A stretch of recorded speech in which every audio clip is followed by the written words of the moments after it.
What are some examples of women not understanding a man's body? 1. I can't get my head round the fact that balls can whack against my body during fun time, but if I tap them it's agony.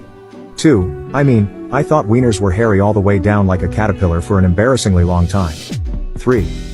Had a girl get mad I got hard while I was sleeping. I had to pee really bad and that's just something that happens.